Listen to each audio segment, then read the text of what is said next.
Bonjour, heureux de vous retrouver cet après-midi pour votre émission Le Débat d'IAF TV. Pour commenter une actualité africaine riche et pour décrypter celle-ci, j'ai l'honneur, chers web téléspectatrices et téléspectateurs de DIAF TV, d'avoir sur votre plateau nos indéboulonnables. À ma gauche, Augusta Epagna, qui est donc ici aussi comme représentante de l'UPC Manidem. Je fais partie du collectif de direction, de la direction nationale, et notre camarade secrétaire général est le camarade Tchumchua Penda, qui est donc nouvellement secrétaire général depuis le dernier congrès. D'accord, on a bien vu votre publication relativement à l'adresse du président Paul Biya, n'est-ce pas, qui appelle à un dialogue national inclusif. Nous reviendrons tout à l'heure sur cette adresse du président Paul Biya à l'endroit des Camerounais. Donc, et en face donc d'Augusta Epagna, il est ici chez nous un meuble. Aziz, bonjour Aziz. Bonjour mon cher. Alors, donc, avec toi, on va d'entrée revenir sur une actualité qui a pendant des jours, voire même des mois, occupé un peu ton espace. C'est cette affaire sur les résidences des ambassadeurs, non plus simplement en France, hein, parce que apparemment le problème s'étend un peu plus que au-delà des frontières françaises. Alors, je vous laisse nous revenir un tout petit peu pour apporter des éléments nouveaux, parce qu'on a bien compris que l'ambassadeur a finalement résilié le contrat, mais je vous laisse en tant qu'expert de la question nous commenter cette actualité. En fait, c'est un scandale. Bon, on va dire que scandale et Cameroun, c'est à peu près, on va dire c'est une évidence, parce qu'on en a tellement. Les scandales dans la gestion publique. Et ça intervient dans une période assez difficile pour les Camerounais. C'est-à-dire que chaque fois, on rappelle aux fonctionnaires et aux gestionnaires publics qu'il faut maîtriser les dépenses de l'État, qu'il faut réduire le train de vie de l'État, parce que vous voyez à Touboro, la chaîne Canal 2 a diffusé il y a 2 semaines exactement des images absolument incroyables pour un pays comme le Cameroun. En pleine région du Nord, dans un arrondissement qui s'appelle Touboro, qui est à quelques kilomètres de Garoua, il y a 146 villages, il n'y a pas une école viable. Les écoles sont gérées, pratiquement tenues à bout de bras par les parents d'élèves qui construisent des hangars, qui tiennent lieu de salles de classe. C'est absolument intolérable.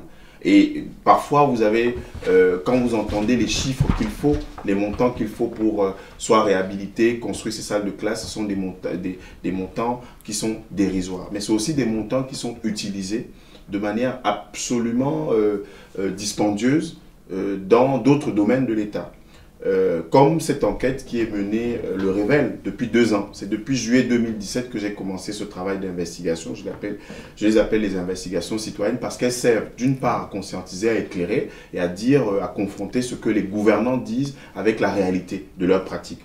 Il se trouve que le Cameroun a acquis un certain nombre de biens immobiliers et meubles en France, pour le cas de la France, depuis 1976. Entre 1976 et 1980 par le biais de l'ONCPB et de l'ex-Caber. L'un de ces biens, c'est la résidence qui a été acquise en 1981-82 pour abriter l'ambassadeur du Cameroun. C'est-à-dire qu'un logement qui a coûté environ, dans les coûts actuels, 2,5 milliards de francs CFA. Pour abriter l'ambassadeur, qui tenait lieu de résidence officielle de l'ambassadeur du Cameroun en France, qui est au 8 Villa Mayo, c'est à Neuilly-sur-Seine, c'est dans la petite couronne parisienne. Et donc, ce pavillon, donc cet hôtel particulier, parce qu'il s'agit d'un hôtel particulier à ce coût-là, à ce prix-là, a été occupé par les ambassadeurs successifs jusqu'en 2003. L'ambassadeur qui y résidait, c'était Pascal Bilo-Antang, de regretter mémoire, puisqu'il a quitté ce monde. Et il fallait faire des travaux de réfection dans cette résidence-là. Les travaux de réfection ont duré 2 ans pratiquement, donc entre 2003 et 2005. Et à la réception des travaux, la présidence de la République, donc Madame Chantal Biya, a eu un coup de cœur pour cette maison. Et elle a décidé que ça deviendrait désormais la maison où la famille présidentielle résiderait ici quand elle est en France et de manière permanente ses jumeaux qui y habitent de manière régulière. Donc l'ambassadeur Bilo-Antang est parti donc de cette résidence-là pour l'hôtel. Il est allé à l'hôtel jusqu'à ce qu'il quitte son poste d'ambassadeur en 2006 et il y est resté jusqu'à sa mort. Et donc en 2006, il y a eu la nomination d'un nouvel ambassadeur, donc Bella Mbella, qui a été nommé après son poste au Japon. Il a rejoint son poste en 2007. Et en 2008, une résidence a été acquise par l'État du Cameroun via le comité de gestion des biens meubles et immeubles de l'État, qui était présidé par Madame Fotso, donc une commission qui s'est rendue en France, qui s'est rendue en Italie, qui s'est rendue au Canada, et qui a acquis pour le compte de l'État du Cameroun 2 biens. L'un à Saint-Maur-des-Fossés, en région parisienne, donc qui est à 25 minutes de l'ambassade actuelle, donc de la porte d'Auteuil, en heure de pointe après entre 30 et 35 minutes. Donc une résidence de 1600 mètres carrés et dont 900 mètres carrés habitables.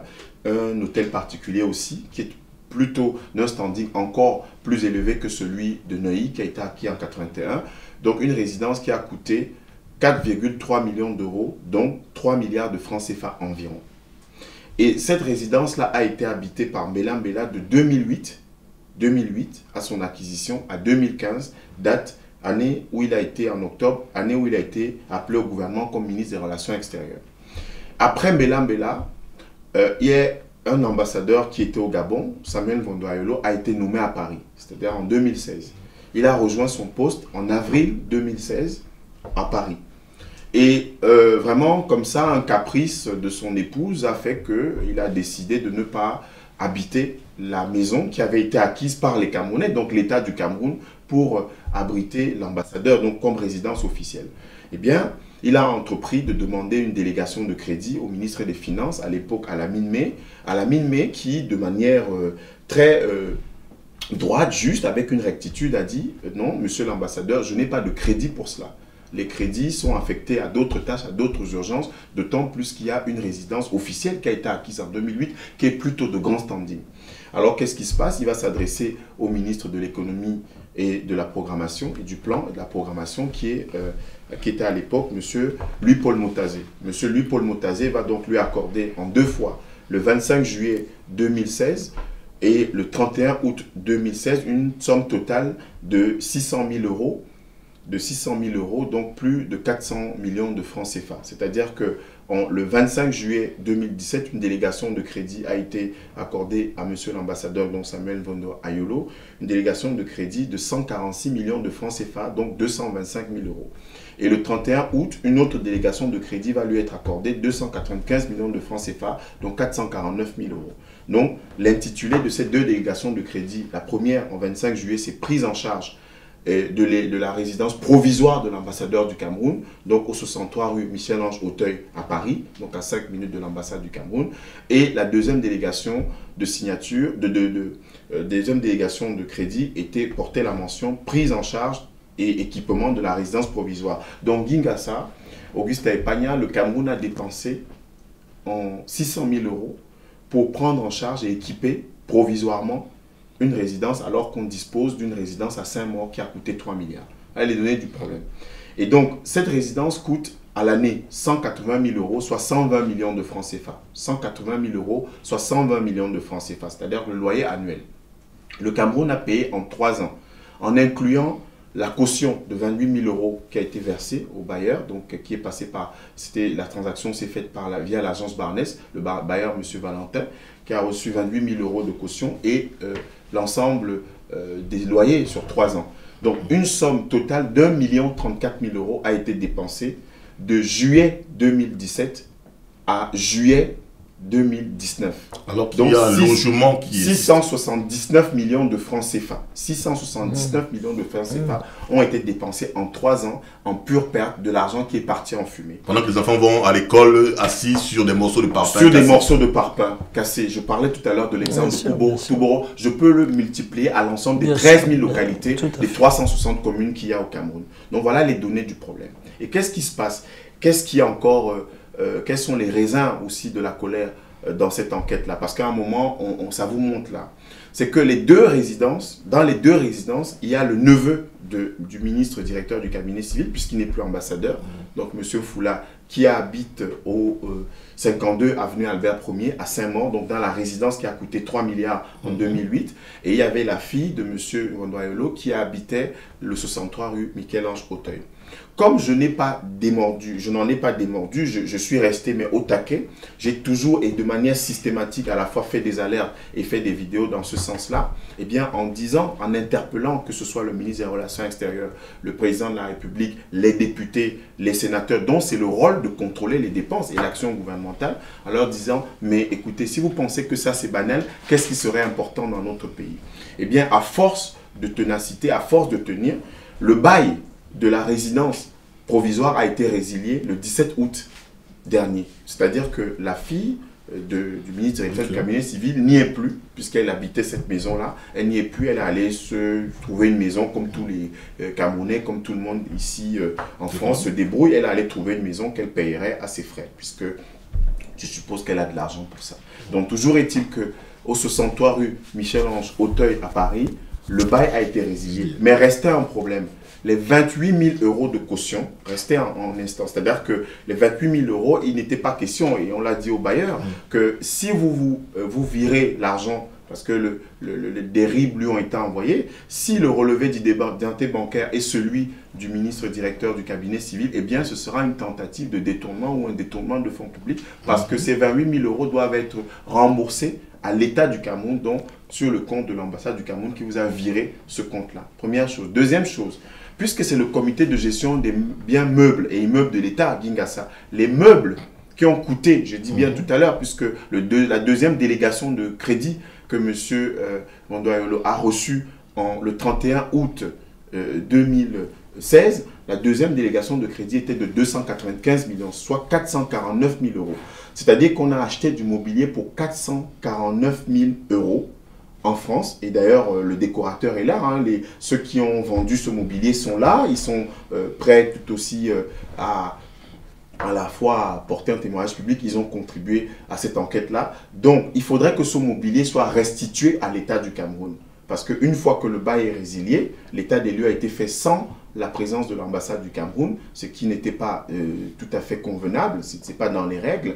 Il faudrait que ce mobilier-là soit restitué intégralement à l'État du Cameroun et que vérification soit faite tout aussi que le virement de la caution. Donc la situation est telle que au 63 rue Michel-Ange Auteuil à Paris, le bail a été résilié, fort heureusement, à force vraiment de pousser, de pousser ses coups de gueule, de faire cette enquête sérieuse dans les règles de la déontologie journalistique, et puis avec cet engagement citoyen qui aide aussi à stimuler, à motiver davantage ce que je fais. Ce n'était pas un entêtement particulièrement contre non, pas du tout, monsieur l'ambassadeur. Oui, puisque tu as bien fait de rappeler, parce que justement on peut penser que c'est un entêtement. Non, c'est une situation qui est suffisamment grave pour dire que les biens meubles, je parlais tout à l'heure des biens meubles et immeubles de l'État du Cameroun, il y en a une vingtaine à Paris, en région parisienne et en France.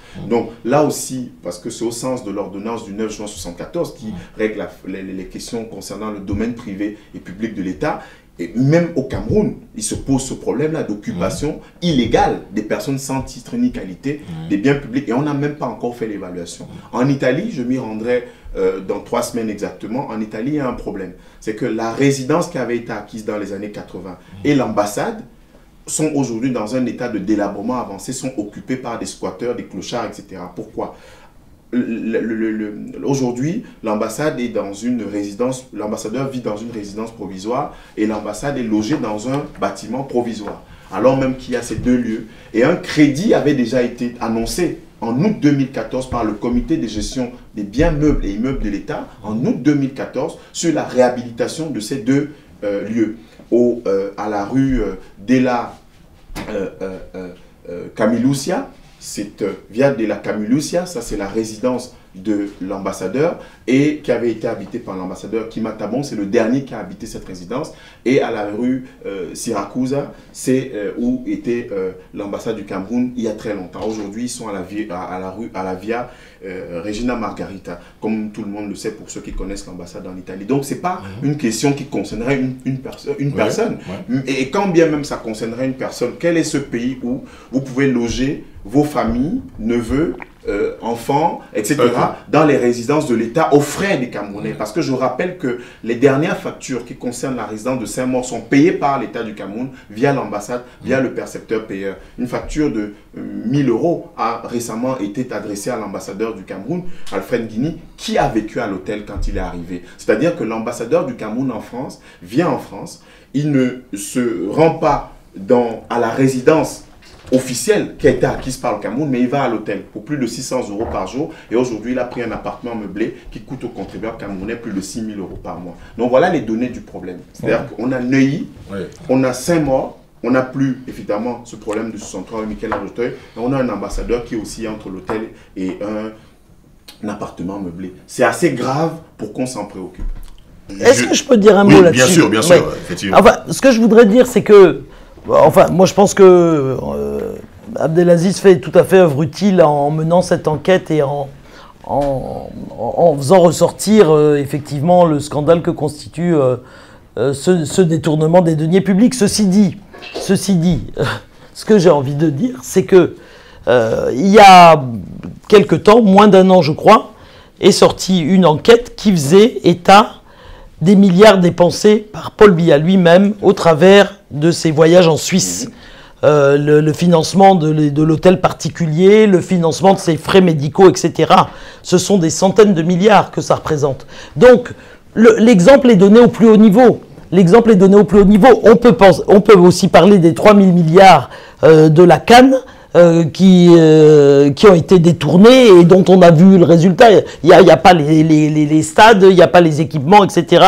On peut parler aussi des routes qui ne sont pas construites alors que des milliards ont été décaissés pour construire ces routes. Ce que je veux dire, c'est que c'est toute la gestion du pays qui fonctionne comme ça. Donc évidemment, je pense que parmi les luttes citoyennes qu'on a à mener aujourd'hui, il y a à exiger un audit sur l'utilisation des fonds publics. On peut dire ces 10 dernières années, on pourrait dire ces 30 dernières années, mais ça constitue effectivement des centaines, des milliers de milliards qui ont été détournés. Donc évidemment, donc ça reste dans la même veine, ça reste dans la même veine, et je crois que il faut que le travail que Abdelaziz a commencé à faire, qu'il se démultiplie et qu'il puisse se faire et sur le territoire national et un peu partout à l'étranger, parce qu'on sait très bien que ces gens-là ont des comptes, ont pratiquement tous des comptes à l'étranger, et que beaucoup de nos deniers publics sont dans les caisses ici à l'extérieur. Donc effectivement, tu fais tout à fait œuvre utile, et j'espère que ça servira d'exemple pour que ce travail soit dupliqué à grande échelle. Voilà, à grande échelle. Parce qu'on a vu, Augustin, des collectifs Stop Corruption. Absolument, pays absolument. Qui sont nés de cela. Au Gabon d'ailleurs, rendait l'argent. Voilà. Oui, absolument. Et dans des pays où les lanceurs d'alerte, des journalistes d'investigation ont permis. Mais au Cameroun, on a notre équivalent de Stop Corruption qu'on appelle épervier. C'est pas la même chose? La CONAC. La CONAC aussi, oui, par exemple. On a la CONAC. Oui, mais c'est un dispositif qui est trop lourd. Non, je vous pose la question. C'est une très très bonne question. Ça interroge, parce que quand vous avez, par exemple, l'article 66 de la Constitution sur la déclaration des biens, tout à l'heure, on va évoquer d'ailleurs les raisins de la colère et puis les raisons profondes de la crise dite anglophone. C'est aussi la non-application de la Constitution, des dispositions légales. On a un article 66 qui n'est pas appliqué, et on a une loi en 2016 qui en a découlé en avril 2016. C'est-à-dire que 10 ans après la Constitution, une loi est venue organiser la déclaration des biens. On attend le décret d'application. On est en 2016, on est combien d'années? Ça fait 3 ans qu'on attend pratiquement, pratiquement que ce soit acté. Les gestionnaires publics au Cameroun, du président de la République jusqu'au médecin-chef de l'hôpital d'arrondissement, doivent déclarer leurs biens. Et ça aurait réglé beaucoup de problèmes. Parce que regardez, pour terminer sur cette séquence-là, quand on parlait de l'utilité de l'engagement citoyen et journalistique, c'est que, Guy, Mediapart a fait une enquête sur des affaires comme celle de Cahuzac.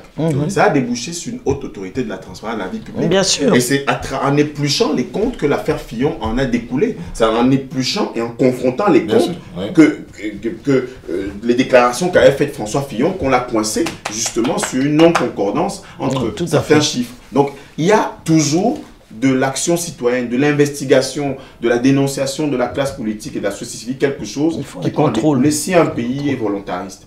Merci Abdelaziz pour ce travail titanesque qui est fait. Nous espérons qu'un jour l'État du Cameroun se saisisse de ce genre d'affaires, de ce genre d'enquête pour mener la suite, n'est-ce pas, en ouvrant une enquête très clairement auprès des juridictions adéquates pour ça. Donc je vous propose de marquer une petite pause avant d'entrer donc dans le menu du sujet de cet après-midi.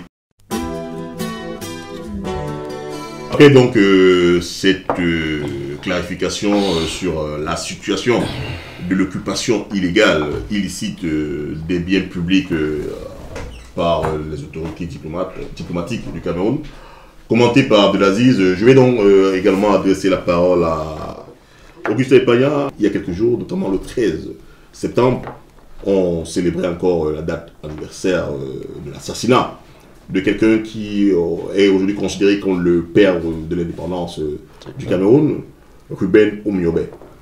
Un commentaire là-dessus? Oui, bien sûr, un commentaire pour dire qu'effectivement Ruben Oumniobé a donné sa vie pour construire ce Cameroun libre et indépendant, pour construire ce Cameroun réunifié. Parce qu'il ne faut jamais oublier que dans le programme de l'UPC, la réunification venait même avant l'indépendance. C'est-à-dire qu'on parlait d'indépendance pour un Cameroun réunifié, donc qui rassemblait ces deux partis qui avaient été séparés arbitrairement et comme ils l'ont fait, et dépecés comme ils l'ont fait pour le reste de l'Afrique.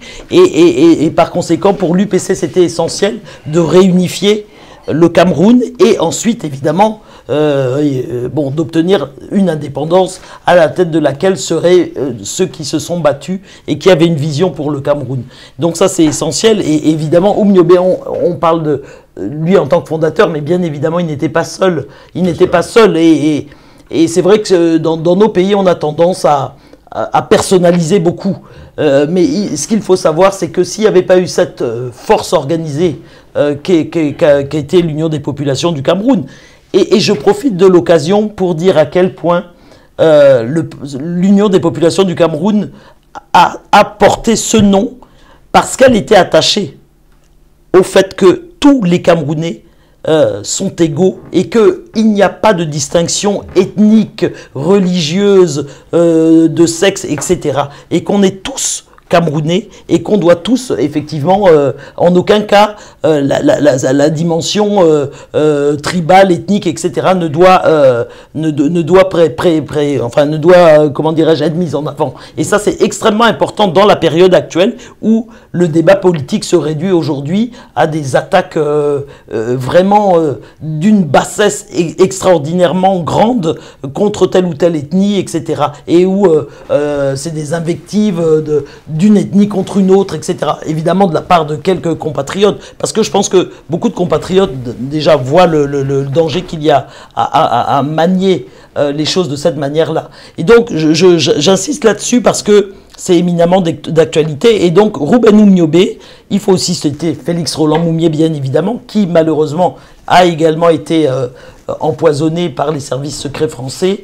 Et bien sûr Ernest Ouanier qui a également été assassiné par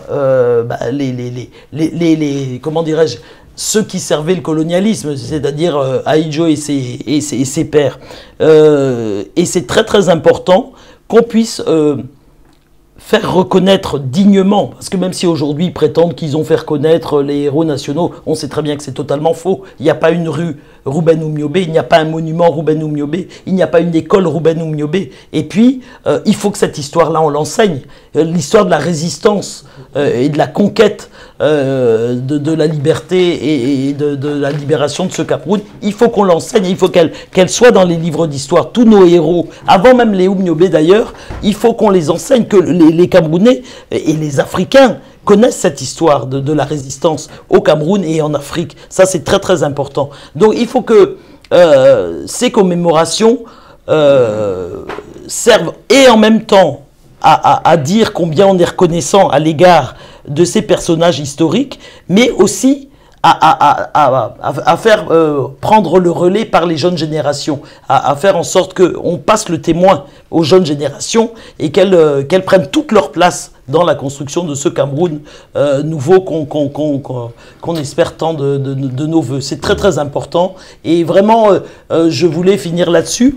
Au siège de l'UPC Manidem, nous avons donc commémoré cette journée en rappelant bien sûr qui était Ruben Oumniobé, le rôle qu'il a joué. Nous sommes d'ailleurs allés en procession, on a organisé une marche vers l'endroit où on a effectivement construit, où l'idée de la construction de l'UPC a été... Exactement. On s'est donc retrouvé là-bas et on a donc dit qui était Ruben Oumniobé, le rôle qu'il a joué. Et en même temps, cette journée servait aussi à discuter de l'actualité nationale. Donc, le dialogue... Une actualité dans laquelle on revient tout à l'heure, effectivement. Voilà, absolument. Non, mais c'était pour dire que on fait étroit. C'est pas seulement commémorer les morts, etc. Bien sûr, il faut le faire parce que c'est important de reconnaître la part que chacun a donnée pour ce pays-là. Mais par ailleurs, on remet ça dans l'actualité. Donc, la transition politique, le dialogue national, etc. Moi, je vais vous poser une question toujours dans les commémorations de ces héros qui ont marqué dans notre histoire. Quel est le rapport que vous avez avec le gouvernement de Yaoundé aujourd'hui pendant cette commémoration? Est-ce que il vous est aujourd'hui impossible de les commémorer librement? Ou alors vous êtes toujours aussi pourchassé lorsqu'il faut organiser une quelconque commémoration de cette date anniversaire d'assassinat des gens par le système de Yaoundé? On a voulu, par exemple, je crois que c'était l'année dernière, organiser une marche du lieu d'habitation de la veuve jusqu'au lieu de la création de l'UPC et ils ont empêché la marche en question. Et donc, évidemment, ça se fait toujours quasiment en catimini.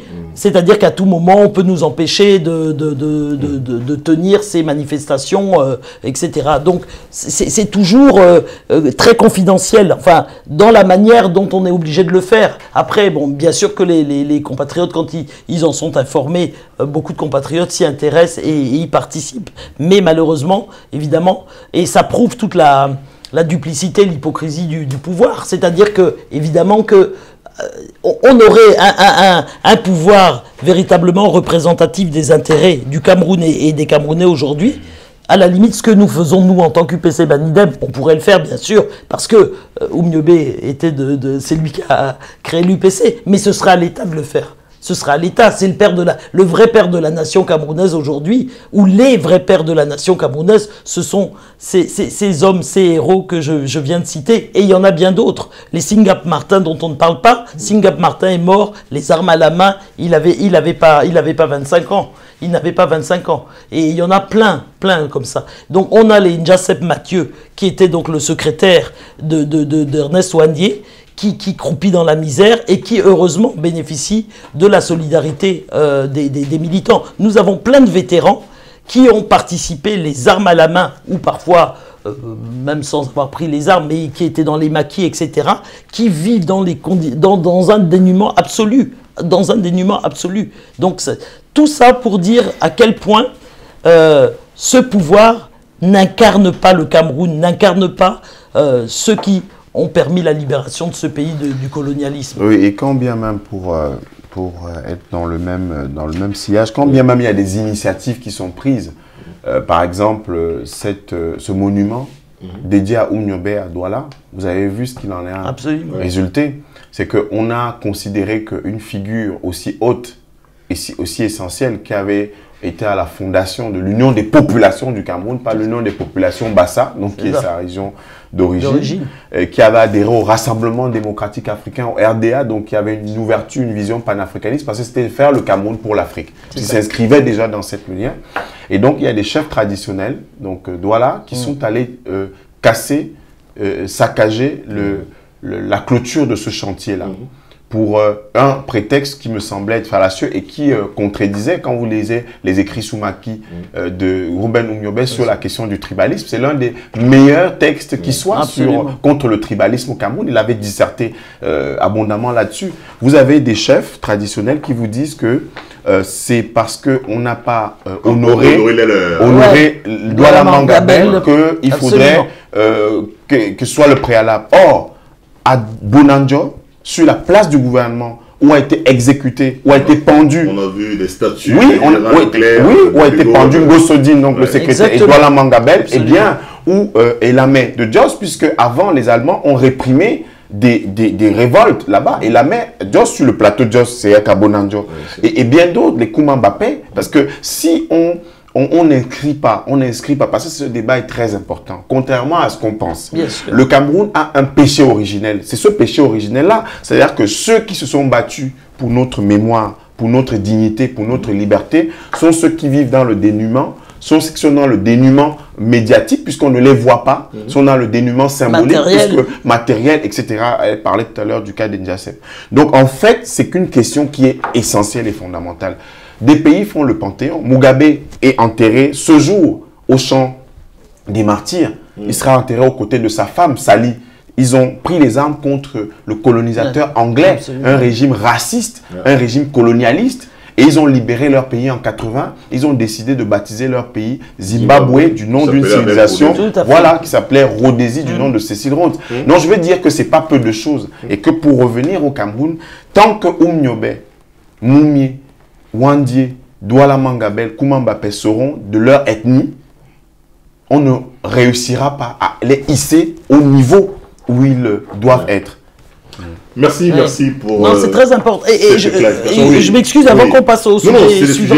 C'est très très important parce que je dois dire que personnellement, j'ai été profondément meurtri quand j'ai vu le saccage de la statue de Oumniobe, parce que je me suis dit, mais c'est pas possible. Voilà. Ces chefs Douala là, mais moi-même je suis théoriquement Douala, mais je me suis dit, mais je ne veux plus que ces gens-là je ne veux rien avoir avec ces gens-là. Ces gens-là, en aucun cas, ce ne sont des chefs dignes de ce nom. Comment poser des actes d'une pareille gravité? Parce que ces gens, ces héros nationaux, n'appartiennent pas à une tribu, ils n'appartiennent pas à une ethnie, ils appartiennent au Cameroun, ils appartiennent à l'Afrique. Abdelaziz l'a très justement rappelé, c'est vrai que l'UPC est l'un des partis qui a toujours, et dès sa fondation, mis en avant le fait que le Cameroun ne pourrait pas s'en sortir seul.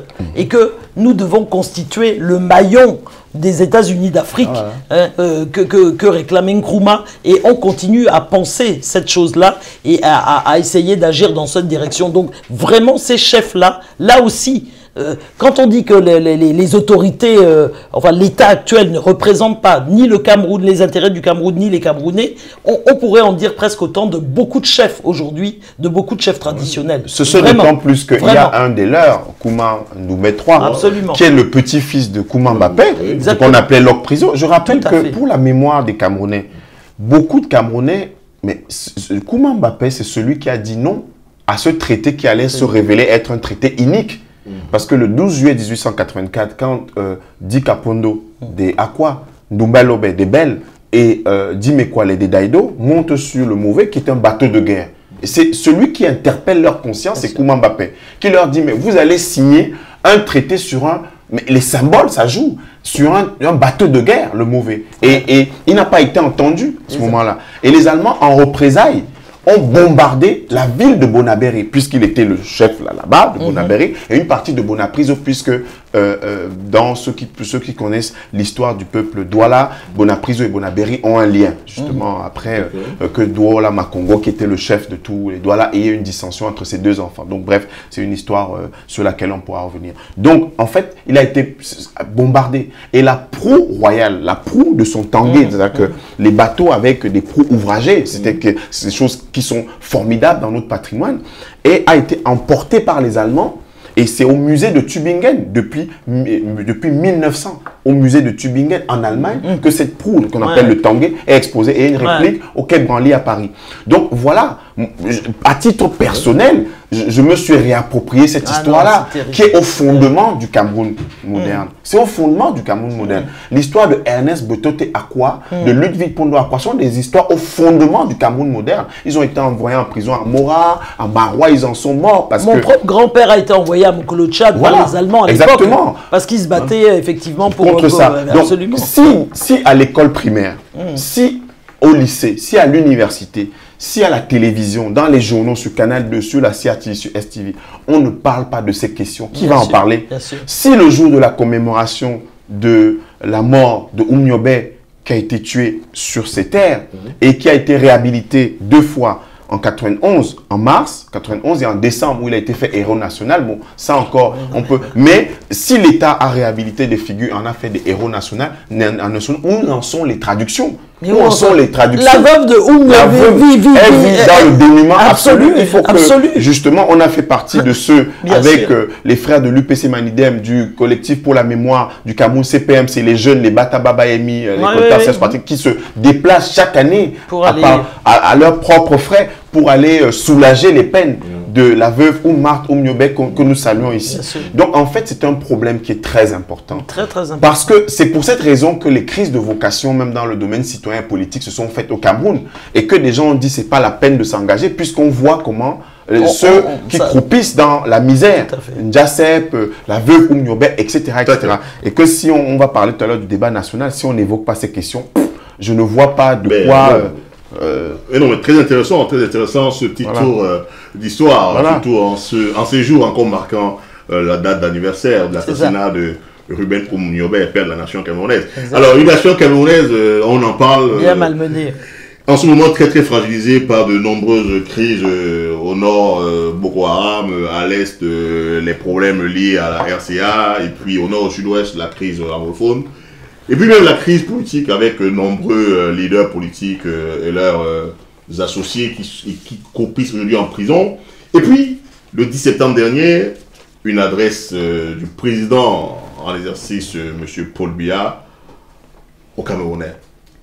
J'aimerais, avant de vous faire entrer dans le vif du sujet, rappeler quand même des faits. Alors, c'est un communiqué de presse publié le 27 juin 2019.